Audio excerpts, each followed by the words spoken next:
May lumabas nga na balita ngayong araw mga tropa na muling magbabalik itong si Chris Bosh sa hardcourt simula nga ng 2016 na hindi niya napaglalaro sa NBA dahil sa kanyang injury. Pero bago yan mga tropa, kahapon nga inilabas na ang full game schedule ng lahat ng teams sa paparating na 2024 to 2025 NBA season.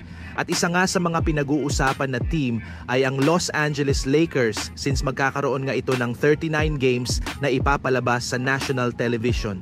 Yes mga tropa, sila pa rin naman nga ang number 1 na bumubuhat sa liga pagdating sa revenue at viewership nito, kasama ang Golden State Warriors na meron rin na 36 games.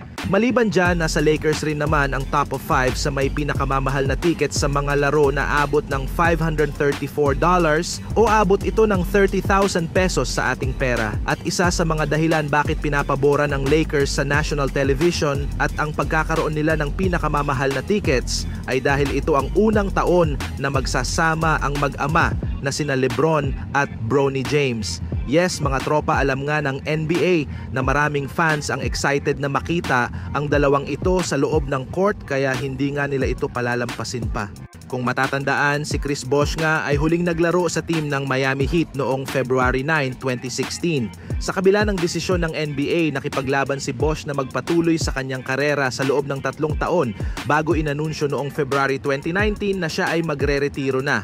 Noong parehong taon, niretiro ng Heat ang number 1 jersey ni Chris Bosh at noong 2021, nahalal si Chris Bosh sa Basketball Hall of Fame.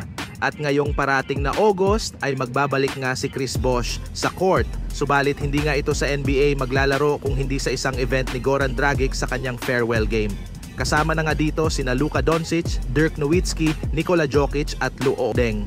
Samantala sa kabilang banda, matapos ang ilang linggong paglalaro ng mga NBA superstars sa Olympics, sa wakas tuluyan na rin naman nga silang bumalik sa kanilang team at kabilang dyan ang point guard ng Denver Nuggets na si Jamal Murray na balak bumawi sa darating na season matapos ang pagkakabigo nilang madepensahan ang kampyonato last season. Ngunit ang problema, mukhang malaki ang posibilidad na hindi na niya ito magawa.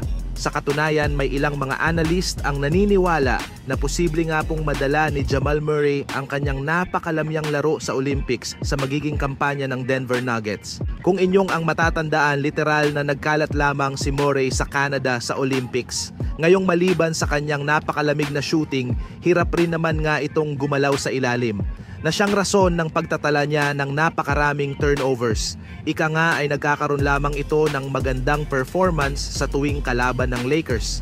At kapag hindi nga ito kaharap, parang basura nga daw ang ginagawa nitong galaw sa loob ng court na maring ma-adapt hanggang sa pagsisimula ng bagong season. Marami din na ang nagsasabi na mamalasin din daw ang Denver Nuggets dahil sa pagkakakuha ng nila kay Russell Westbrook. Ika nga ay may dalang malas nga daw itong Sue Westbrook dahil ang lahat ng team na napupuntahan nito ay nagkakaroon ng maalat na season. Kayo mga tropa, naniniwala ba kayo na may dalang malas itong si Russell Westbrook?